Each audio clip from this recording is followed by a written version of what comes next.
नमस्कार,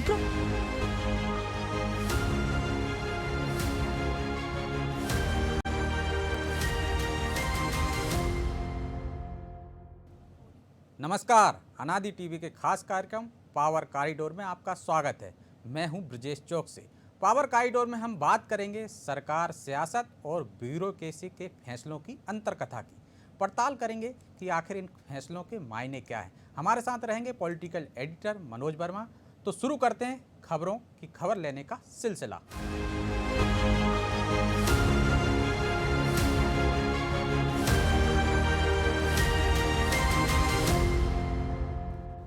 प्रदेश में बीजेपी की सरकार बने भले ही लगभग 1.25 साल का समय बीत रहा हो, लेकिन अफसरों से मंत्रियों की पटरी नहीं बैठ पा रही है। कहीं नेताओं की अफसरों से खुन्नस चल रही है।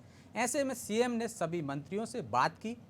इसी आधार पर जल्दी ही बड़ी प्रशासनिक सर्जरी होने वाली है। माना जा रहा है कि इसके बाद मंत्रियों को उनकी पसंद के अफसर मिल जाएंगे। हाल के कुछ तबादले भी बता रहे हैं कि सरकार किसी भी तरह जनप्रतिनिधियों को नाराज करने के मूड में नहीं है। सूत्रों से मिली जानकारी के अनुसार अपर मुख्य सचिव स्वास्थ्य मोहम्मद सुलेमान को ऊर्जा जैसे बड़े विभाग की कमान सौंपी जा सकती है। शिवराज के दूसरे तीसरे कार्यकाल में सुलेमान ऊर्जा विभाग संभाल चुके हैं। इसी प्रकार मलय श्रीवास्तव, JN कंसोटिया के विभागों में भी फेरबदल हो सकता है। सीएम सारे मंत्रियों से एक एक करके चर्चा कर रहे हैं।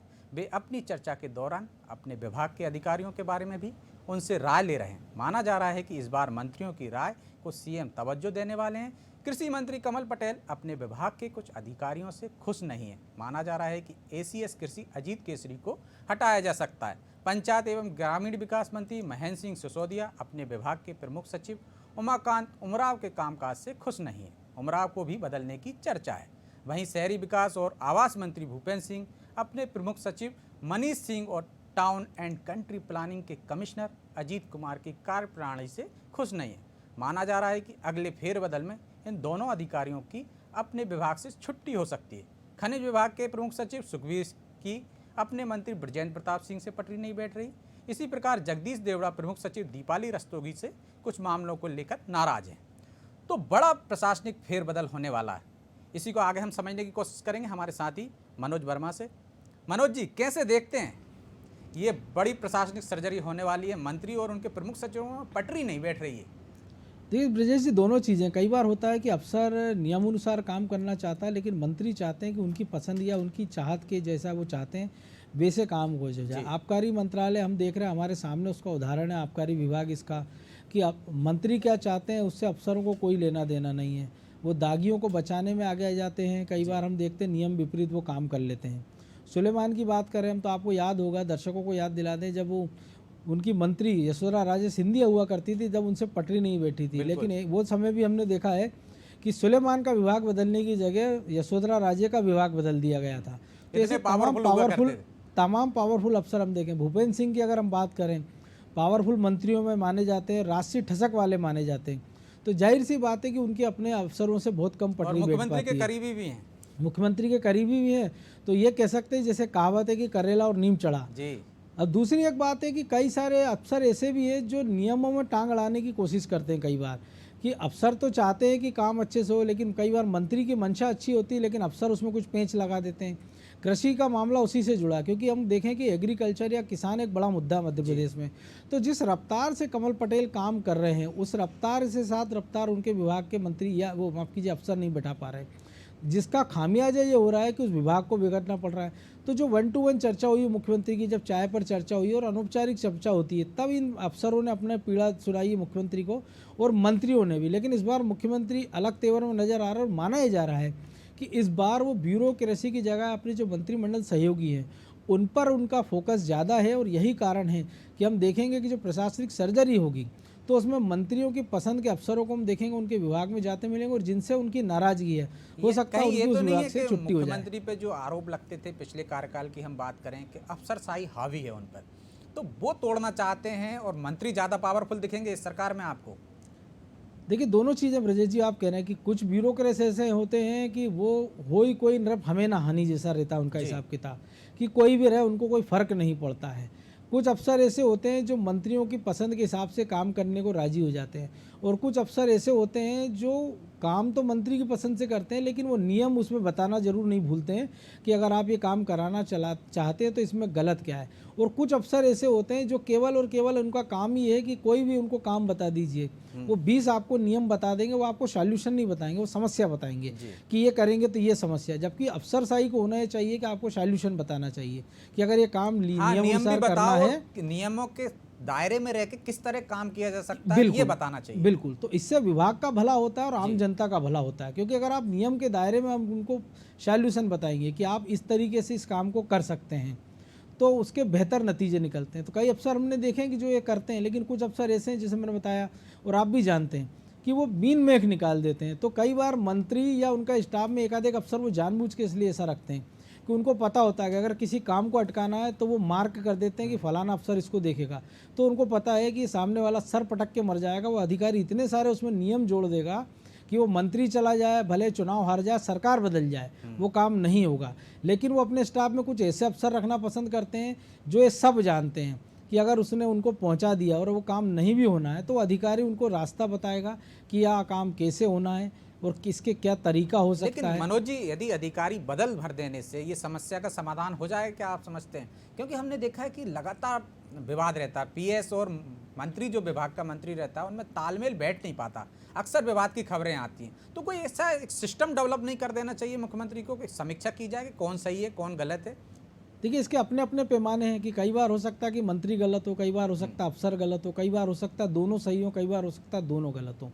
तो जैसा कि हमने देखा कि प्रधानमंत्री नरेंद्र मोदी या मुख्यमंत्री शिवराज सिंह चौहान भी, आपको याद होगा, चौथी पारी के बाद उन्होंने जब शुरुआत की थी तो उन्होंने अपने अफसरों से कहा था कि आपको आउट ऑफ बॉक्स सोचना है, कि एक फ्रेम के बाहर से सोचिए कि इसके बाहर भी और दुनिया है, इस कायदे कानून के बाहर दुनिया है कि लोगों का कैसे भला कर सकते हैं। और जो उसमें अगर आपको लगता है नियम बदलिए, हम देखें केंद्र सरकार की बात करें तो दर्जनों ऐसे नियम उन्होंने कानून बदले हैं जिनका आज के ज़माने के हिसाब से कोई औचित्य नहीं है। जैसे राजद्रोह के मामले की बात करें कि जिस कानून को सुप्रीम कोर्ट गलत ठहरा चुका है उसको पुलिस एफआईआर कर रही है, किसी को कोई चिंता नहीं। जब उसके खिलाफ एक मामला है, PIL जाती है तो उसके बाद सक्रियता होती है। तो ऐसे कई सारे कानून है, तो अफसर भी चाहें तो मुख्यमंत्री या मंत्री के संज्ञान में ला सकते हैं कि सर ये अगर कानून 1960 के दशक का है, तब की ये रिक्वायरमेंट थी, आज के ज़माने की ये रिक्वायरमेंट है। सपोज कि अगर हम पुलिस एक्ट की बात कर लें कि उसमें तो जो 1860 का पुलिस एक्ट था उसमें तो ये था कि पुलिस के जो घोड़े हैं, जो अधिकारियों को, उनको हरा दाना चाना मिलेगा और हरी घास मिलेगी। तो आज की तारीख में आप डीजल गाड़ियों के ज़माने, पेट्रोल गाड़ियों के ज़माने उनको ये नहीं दे सकते। तो जाहिर सी बात है अपने नियम में आपने संशोधन किया है।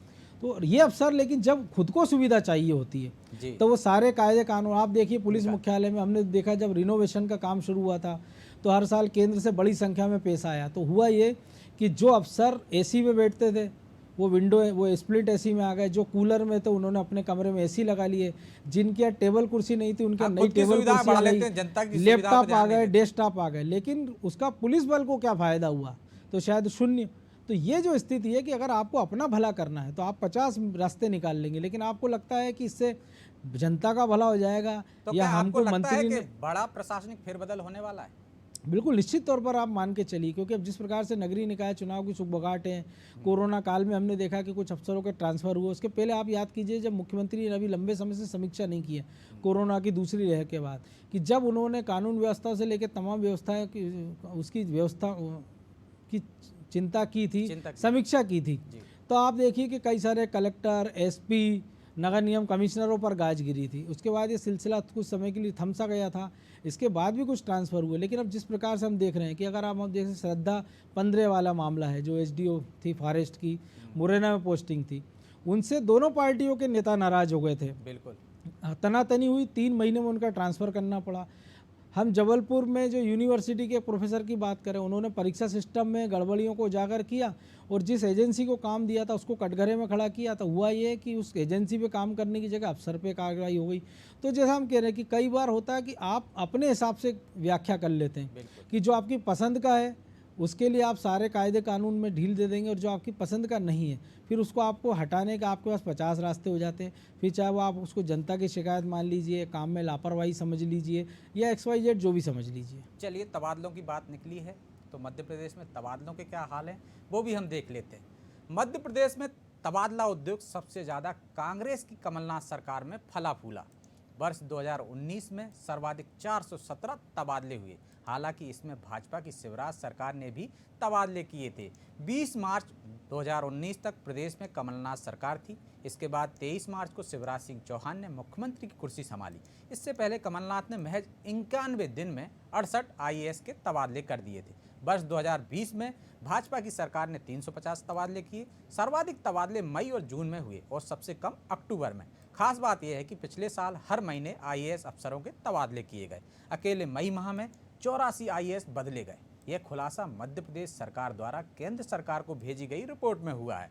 दरअसल सुप्रीम कोर्ट के निर्देश पर राज्य सरकारों को केंद्र के कार्मिक और प्रशिक्षण विभाग को हर साल भारतीय प्रशासनिक सेवा के अफसरों के तबादले और पदस्थापना की रिपोर्ट भेजना होती है।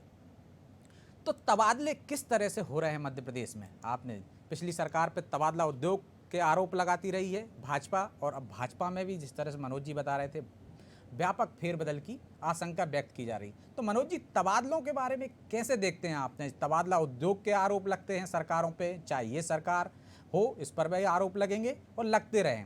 चाहे कांग्रेस की सरकार रही हो तो तब ये विपक्ष में रहे, इन्होंने आरोप लगाए हैं। तो तबादले तो एक प्रक्रिया है, लेकिन जो हम देख रहे हैं जो सरकार की रिपोर्ट है वो तो कुछ और कह रही है।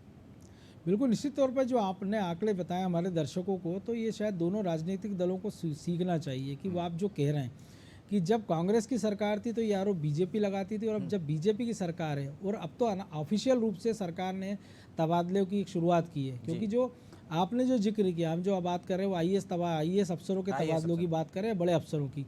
जो छोटे अफसर है, क्लास 2 के, क्लास 3, क्लास 4 के हैं, उनकी जो परेशानियाँ होती उस पर कोई सुनवाई होती नहीं। क्योंकि कई बार होता है कि पसंद और बड़े जो प्रशासनिक अधिकारी हैं सिविल सर्विस के जो है उन पर तो निगरानी तंत्र अलग अलग है। केंद्र को अलग रिपोर्ट भेजना पड़ती है, तबादला बोर्ड अलग है, डीओपीटी को अलग रिपोर्ट आपको भेजना है। यहाँ भी जीएडी जैसी एक संस्थान है। लेकिन सबसे बड़ी बात यही है कि जब सरकार बदलती है तो अफसरों को तबादले होते हैं तो लगता है, उन्होंने कहा कि ये कलेक्टर हमारी सुनवाई नहीं कर रहा, इसको हटा दो, एसपी को हटा दो। तो वो ये नहीं सोचते हैं कि ये पार्टी का आदमी नहीं है, ये एक अखिल भारतीय प्रशासनिक सेवा का अधिकारी है, चाहे वो फॉरेस्ट का हो, पुलिस में हो, प्रशासन में हो। इसके लिए मनोज जी कुछ ऐसा भी हमने देखा है, ऐसे भी कार्य कर जाते हैं अधिकारी कि उन पर भी सवाल उठने लगते हैं, जबकि वो एक सिस्टम का हिस्सा है, वो पार्टी का हिस्सा बनने लगते हैं। बिल्कुल, कई बार ये हमने देखा, इस पश्चिम बंगाल इसका हमारे सामने ताज़ा उदाहरण है कि एक चीफ सेक्रेटरी रैंक का अधिकारी प्रधानमंत्री की बैठक में नहीं जाता है। तो आप इससे अंदाज लगा लीजिए कि हम मतलब वो कार्यकर्ताओं से ज़्यादा कार्यकर्ताओं के रूप में काम करने लग जाते हैं। कई सारे अफसर हम देखें कि वो सार्वजनिक रूप से मंत्रियों के पैर पड़ते नज़र आते हैं, फिर वो सफाई देते हैं, ये तो मेरे भाई हैं तो आप ये काम उनके घर जाकर भी कर सकते थे, या वो जब आपके घर आए तब आप कर दीजिए। सार्वजनिक स्थान पर आप पैर छूकर एक मैसेज देना चाहते हैं कि मैं इस मंत्री का खास हूँ, मैं इस मुख्यमंत्री का खास हूँ। आईजी रैंक के अधिकारी को हमने देखा कि वो चाय लेके एक पार्टी के नेता के लिए चौराहे पर खड़े हैं कि नेताजी यहाँ से गुजरेंगे तो उनको चाय पिला दूँ, केवल इसलिए क्योंकि ट्रांसफ़र होना है तो शायद ये मेहरबानी हो जाए।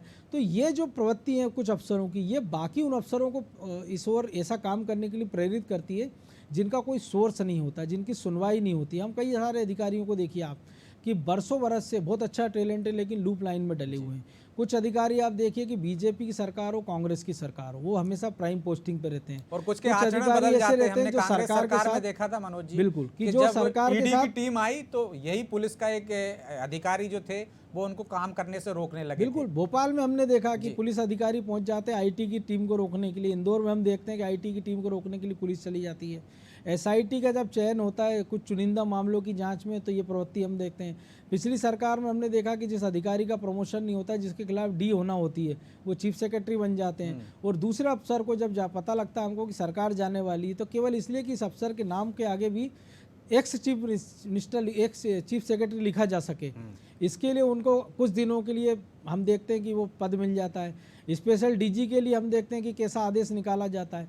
तो ये जो प्रवृत्ति है कि नेताओं की, जब वो उनके खिलाफ काम होता है तब उनको सारे नियम कायदे कानून याद आ जाते हैं। बिल्कुल। लेकिन जब वो अधिकारी उनके फेवर में काम करने लगता है, उनकी पसंद से काम करने लगता है।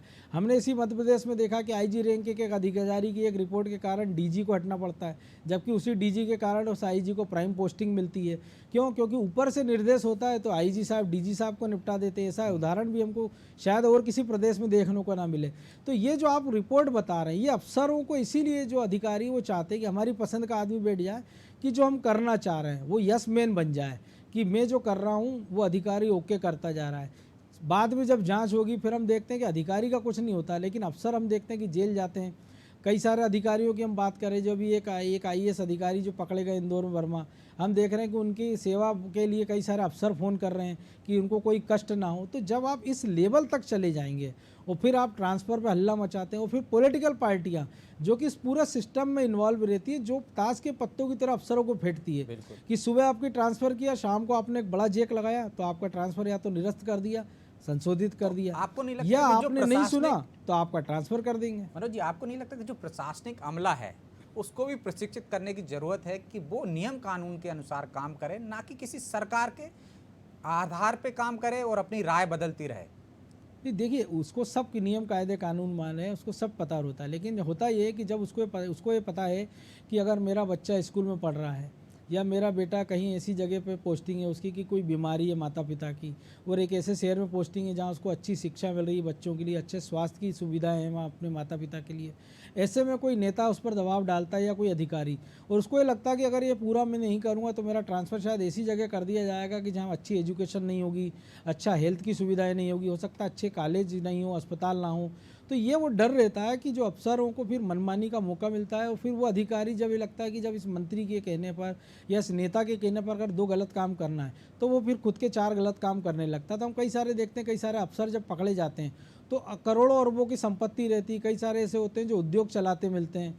तो हमको ये समझ में आना चाहिए कि आखिर ऐसा हो क्यों रहा है। रमेश थेटे का उदाहरण देखिए आप, कि वो कभी प्राइम पोस्टिंग पे नहीं रहे, कभी किसी जिले का कलेक्टर नहीं रहे, पूरा समय उनका विवादों में गुटा, लेकिन वो जैसे ही हटते हैं तो वो एक मेगा स्टार फिल्म बनाने लगते हैं। तो सवाल पूछा जाना चाहिए कि इसका पैसा कहाँ से आ रहा है। तो ऐसे कई सारे अधिकारी कि जैसी नौकरी से हटते हैं या VRS ले लेते हैं तो वो कोई एजेंसी चलाने लगते हैं, कोई उद्योग चलाने लगते हैं। तो आखिर ये पैसा कहाँ से आया? मतलब जब नौकरी में आना होता है तब बड़ी बड़ी बातें करते हैं, सेवा की बात करते हैं और फिर सुविधा भोगी हो जाते हैं। बिल्कुल, निश्चित तौर पर आप ऐसा कह सकते हैं।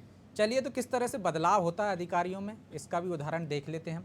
आपको याद होगा कोयला घोटाले में सुप्रीम कोर्ट की वह तलक टिप्पणी, जब उसने कहा था CBI पिंजरे में बंद ऐसा तोता बन गई है जो अपने मालिक की बोली बोलता है। तो क्या मध्य प्रदेश के संदर्भ में देखें तो UW के भी यही हाल है। जब जो सरकार होती है वह उसकी भाषा बोलने लगती है, उसके हिसाब से जांच करने लगती है। शायद यही कारण है कि बड़े और चर्चित मामले सालों तक जांच के नाम पर लटके रहते हैं। एक सरकार जांच में तेजी लाती है तो दूसरी लटका देती है। सरकारों की मंशानुसार भी UW की जांचें कथित रूप से प्रभावित होते कई बार देखी गई हैं। इनमें पूर्व मुख्य सचिव SR मोहंती का मामला भी है, जिसमें UW कई बार पलटती देखी गई। अब वह 2011 तक के उन मामलों को खत्म करने जा रही है जिनकी जांच में अब तक उसे कोई तथ्य ही नहीं मिले, यानी कि मामलों में क्लीन चिट दे दी जाएगी। ऐसे करीब 250 मामले हैं, इनमें 30 से 35 मामलों को पहले ही बंद किया जा चुका है। तो किस तरह से बदलाव होता है, जिस तरह से मनोज जी बता रहे थे पहले भी, कि अधिकारी और कैसे अधिकारियों को मुख्य सचिव बनाने के लिए किस तरह से राय बदल दी जाती है। UW ने पहले चालान पेश करने की अनुमति मांगती है, फिर उनको क्लीन चिट दे देती है। तो क्या लगता है मनोज जी, सरकारों के अनुसार ये जांच एजेंसियां काम करती हैं, तथ्यों के आधार पर नहीं? बिल्कुल, कई बार आप देखिए कि हम कई सारे उदाहरण आप भी जानते हैं कि जांच एजेंसियां जो खासतौर से CID की बात करें हम और EOW की बात करें, कि मामले को अगर लिंगर ऑन करना है, प्रेशर पॉलिटिक्स का एक हिस्सा हो गई जांच एजेंसियां, जो आप कह रहे हैं कि पिंजरे का तोता। लेकिन मेरा आपसे एक सवाल है, क्योंकि आप इस चीज़ को बेहतर मुझे लगता है दर्शकों को समझा पाएंगे, कि एक वो दौर हमने देखा है, कुठियाला की बात करें अगर हम, BK कुठियाला की, माखनलाल चतुर्वेदी विश्वविद्यालय कुलपति, कांग्रेस की सरकार आती, उनकी जांच शुरू हो जाती है, वो भगते फिरते इनाम घोषित हो जाता है। BJP की सरकार आती है, मामला ठंडे बस्ते में चला जाता है। तो मेरा सवाल ये है कि मैं चाहता हूँ आप दर्शकों को समझाइए कि अगर हम 2010 से मामलों की बात करें तो 15 महीने का कार्यकाल छोड़ दें तो इन 11 सालों में BJP की सरकार रही है। तो जाहिर सी बात है कि BJP के समय में मामले दर्ज हुए हैं, अब भी BJP की सरकार है। तो क्या आपको नहीं लगता है कि जो जांच एजेंसियों के अधिकारी रहे हैं उनसे सवाल जवाब तलब किया जाना चाहिए कि आखिर में अगर इसमें तथ्य नहीं मिले तो क्यों नहीं मिले?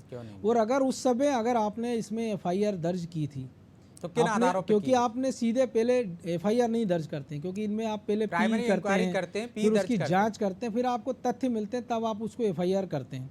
तो जब आप FIR में आपको ऐसे कौन से तथ्य मिले थे, P में जब आपने FIR कर ली, और अब वो कौन सी चीज़ें हैं जिनके अभाव में आपको इसको क्लीन चिट देना पड़ रही है। तो जो जांच एजेंसी के तब के मुखिया हैं, जो उसके इन्वेस्टिगेशन ऑफिसर रहे हैं, जब जो लोग रहे हैं, क्योंकि हो सकता है उसमें से कुछ रिटायर हुए होंगे, लेकिन उनको पेंशन मिल रही होगी, उनमें से कुछ जीवित भी होंगे, क्योंकि लंबा समय पुराना ज़्यादा बीता नहीं है। जिम्मेदारी तो तय उन होनी सब चाहिए। से मिलाकर एक जिम्मेदारी तय, आपको नहीं लगता जिम्मेदारी तय होना चाहिए? और उनसे पूछा जाना चाहिए कि आखिर आप पब्लिक डोमेन में, जैसा आपकी वेबसाइट है EOW सबकी, कि इस अफसर पर ये मामला है, इसमें चालान पेंडिंग है, तो आप बताइए कि इस मामले में ये पी हमने दर्ज की थी, ये तथ्य आए थे और हमारा कंक्लूजन ये, और इसके कारण हमको जांच बंद करना पड़ रही है। पब्लिक डोमेन में छोड़ दीजिए, फिर सरकार पे अपना निर्णय ले, जब पब्लिक को भी समझ में आए कि आखिर वो कौन से तथ्य हैं जिसको आप छुपाने का प्रयास कर रहे हैं। निश्चित तौर पर मनोज जी, आप पिछली सरकार का, उस सरकार का एक किस्सा और एक मामला भी हम यदि जिक्र में शामिल करें, रामबाई जो बसपा की विधायक है, उनके पति पे चौरसिया हत्याकांड का मामला दर्ज हुआ था, गोविंद सिंह, किस तरह से उनको क्लीन चिट दे दी गई। जब सुप्रीम कोर्ट ने, हाई कोर्ट ने जब फटकार लगाई और SP पर, कलेक्टर पर, DGP को कटघरे में खड़ा किया कि हम आप पे कार्रवाई करेंगे, तथ्य थे, इसके बाद भी क्लीन चिट और गिरफ्तारी नहीं हो रही थी।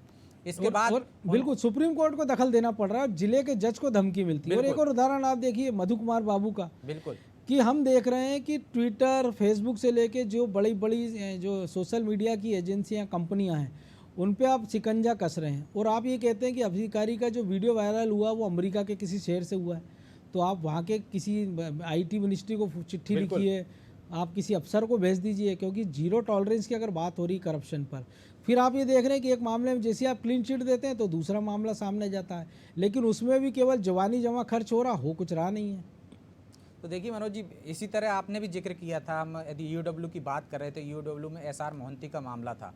शिवराज सरकार थी और चालान की अनुमति मांगी जा रही थी सरकार से, और जब जैसे ही सरकार बदलती है, कमलनाथ जी की सरकार आती है, वो EOW जवाब पेश नहीं करती कोर्ट में और उनको क्लीन चिट मिल जाती है और वो मुख्य सचिव की कुर्सी तक पहुंच जाते हैं। और सबसे बड़ी बात है ब्रजेश जी, नहीं आपको लगता कि अगर चीफ सेक्रेटरी अगर आपको जांच करनी है तो उसका IO कौन होना चाहिए? जैसे मधु कुमार बाबू की हम बात करें, वो ADG रैंक के अधिकारी, और उनकी जांच जो पिछली बार जो रिश्वत कांड की बात हुई थी, वो एक एडिशनल SP स्तर के अधिकारी को आप जांच दे देते हैं, तो वो यस सर नो सर के अलावा क्या करेगा? अधिकारी कहेगा सुबह आना, शाम को आना, बयान नहीं देना।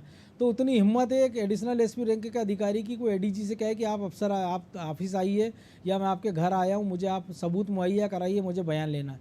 तो ये एक सिस्टम एक बनाना जाना चाहिए कि अगर इस रैंक के ऊपर का अधिकारी, मान लीजिए CS रैंक का अधिकारी है, तो उसके ऊपर की जांच के लिए एक ऐसे कमेटी बना दीजिए जो रिटायर्ड अफसरों की कमेटी हो, एक उसमें एक मौजूदा न्यायाधीश हो, बिल्कुल, और उसमें एक हाई कोर्ट के रिटायर्ड जो एक मौजूदा ADG मामला है जो आपका घोटाले वाला हुआ है अभी, जिसमें कई IPS अधिकारी हैं, 4 IPS अधिकारी हैं, EOW में ही पदस्थ थे। बिल्कुल बिल्कुल, और जो पैसा जांच भी उन्हीं का डिपार्टमेंट कर रहा है, उन्हीं से उनके सीनियर अफसर हों या जूनियर अफसर हों या समकक्ष अफसर हों जिनके साथ उनने काम किया है, तो एक उनके साथ सहानुभूति तो रहती है निश्चित तौर पर। तो ऐसे अधिकारियों की जांच निश्चित तौर पर बाहर के, चाहे न्यायालय प्रक्रिया से आए अधिकारी, प्रशासनिक उससे आए अधिकारी, उन लोगों को लेकर एक कमेटी बनना चाहिए जिसकी जांच की जाए। बिल्कुल, केंद्र स्तर पे मुझे लगता है इसका निर्णय हो सकता है, हो जाना चाहिए, क्योंकि कई मामलों में हम देखते हैं कि अगर आप कोर्ट में किसी राज्य में मामला चल रहा है, फरियादी को लगता है, आरोपी को लगता है कि यहाँ उसके संग न्याय नहीं होगा, तो वो अपनी अपील दायर कर देता। कई मामले हमने देखे हैं कि वो दूसरे राज्यों में चलें। तो केंद्र सरकार के लेवल पे एक एजेंसी बना देनी चाहिए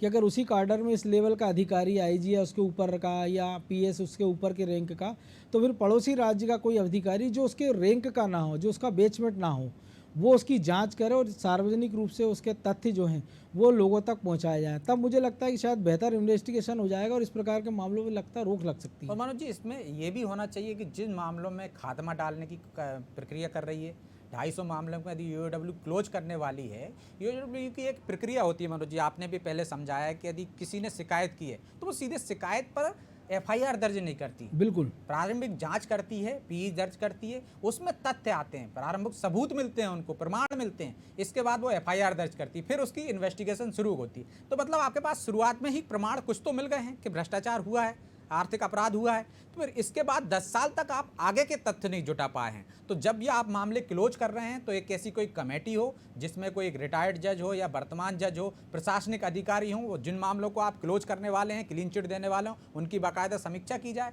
बिल्कुल, और इसके साथ ही जो विधि अधिकारी होते हैं, लॉ ऑफिसर होते हैं, जो अपना उसमें अभिमत देते हैं कि इसलिए इसको बंद कर दिया जाए, तो जाहिर सी बात है उसका भी रिव्यू होना चाहिए रिव्यू कि होना किस चाहिए। आधार पर उन्होंने किस अपना आधार पे अभिमत उसको दिया है, और उसको चैलेंज हो जाना चाहिए कि आप ऐसा नहीं कि आपने उसको क्लोज कर दिया तो उसको चैलेंज ना किया जा सके। तो एक ऐसी एक प्रक्रिया, एक ऐसा सिस्टम जरूर बनाया जाना चाहिए ताकि जो जिन एजेंसियों पर जो आरोप लगते रहें कि ये सरकारी तोता है, सरकारी इशारों पर काम करती है, क्योंकि आप देखिए जैसे सरकार बदलती है या तो जांच की गति धीमी हो जाती है या तो जांच की गति तेज हो जाती है। अफसर वही रहते हैं, एजेंसी वही रहती है।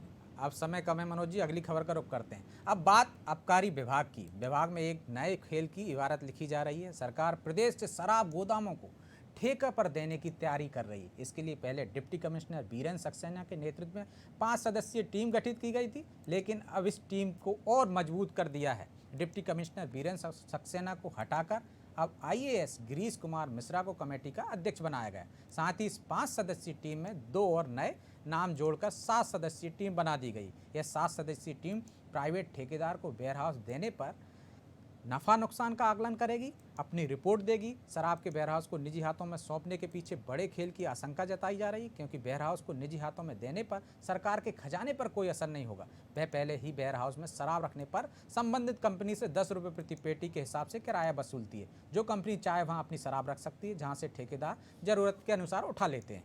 लेकिन निजी ठेकेदार मनमर्जी करेंगे, वे जिस कंपनी से मुनाफा होगा उसकी शराब रखेंगे, किराए भी अपने हिसाब से लेंगे। इससे एक तो शराब के दामों पर फर्क पड़ेगा, दूसरा बड़ा नुकसान ब्रांडेड शराब की उपलब्धता कम हो जाएगी। तो ये नया खेल क्यों खेला जा रहा है, इस पर हम समझेंगे मनोज जी से। मनोज जी, चूंकि समय कम है तो मुझे लग रहा है ब्रजेश जी, चूंकि आपने खबर ब्रेक की तो मुझे लगता है दर्शकों को आप इसको बेहतर तरीके से समझा पाएंगे। देखिए, जब सरकार चाहती है कि उसके राजस्व में बढ़ोतरी हो तो राजस्व में बढ़ोतरी के उपाय करने चाहिए, लेकिन हम यहाँ देख रहे हैं कि जो अंदर खाने से सूत्रों से खबरें आई हैं कि राजस्व में कोई वृद्धि नहीं होने वाली है। तो ये क्यों? ये कथित रूप से भ्रष्टाचार को जन्म देने के लिए एक खेल खेला जा रहा है, या भ्रष्टाचार करने के लिए खेल खेला जा रहा है। जब आप निगरानी कर रहे हैं ऑनलाइन प्रक्रिया से आप शराब दे रहे हैं, जिस कंपनी को चाहिए आप निर्धारित वहाँ शराब रख सकते हैं, वहाँ से ठेकेदार ले लें। और आपको नहीं लगता कि जो चीफ सेक्रेटरी हैं अभी जी इकबाल सिंह बैस, उनके समय रहते हुए ये पॉलिसी चेंज हुई थी, तो शायद उनको बेहतर तरीके से उनको पता होगा कि नफा नुकसान क्या है। बिल्कुल मनोज जी, जब वो कमिश्नर थे आबकारी विभाग के, तब उन्होंने ही ये खामियां देखी थी। तब ठेकेदारों को होलसेल वो दे दिया जाता था ठेका, वो अपनी मनमर्जी से वहाँ शराब रखते थे, शराब का विक्रय कराते थे। एक ही ब्रांड की मिलेगी या उसमें मिलावट होगी, जिस तरह के आरोप लगते रहे। अब वैसी व्यवस्था नहीं है। अब सरकार निगरानी करती है और सरकार के अधीन गोदाम कर दिए गए थे इकबाल सिंह बैस ने, लेकिन अब वो फिर उन गोदामों को निजी हाथों में देने जा रहे हैं, तो जिससे मनमर्जी चलेगी। तो एक व्यवस्था, एक सिस्टम आपने सुधार दिया था, उसको क्योंकि हम देख रहे हैं एक शराब कंपनी के जो कारखाने, जो उसकी डिस्टिलरी है, उसमें अवैध टैंक हैं, तो उस पर अमला कार्रवाई नहीं कर पाता। और जब इतने सारे वेयर हाउस होंगे तो कैसे निगरानी होगी, और वहाँ पे किसकी शराब रखी जाएगी, अवैध शराब का परिवहन हो रहा है नहीं हो रहा है, ये सब अभी आबकारी विभाग के अधीन है। तो निश्चित तौर पर सरकार की जिम्मेदारी, अधिकारियों की जिम्मेदारी, फिर ठेकेदारों के अधीन हो जाएंगे तो आपकी उतनी जिम्मेदारी कम हो जाएगी। तो निश्चित तौर पर सरकार को इस पर पुनर्विचार करना चाहिए। क्योंकि समय कम है, इसलिए हम ब्यूरोक्रेसी और सरकार की अंतर्कथा की खबरों को यहीं पर विराम देते हैं। पावर कॉरिडोर में आज बस इतना ही। अगले हफ्ते मिलेंगे सरकार के कुछ नए फैसलों की अंतर्कथा के साथ। तब तक के लिए हमें दीजिए इजाज़त और आप देखते रहिए अनादि टीवी। नमस्कार।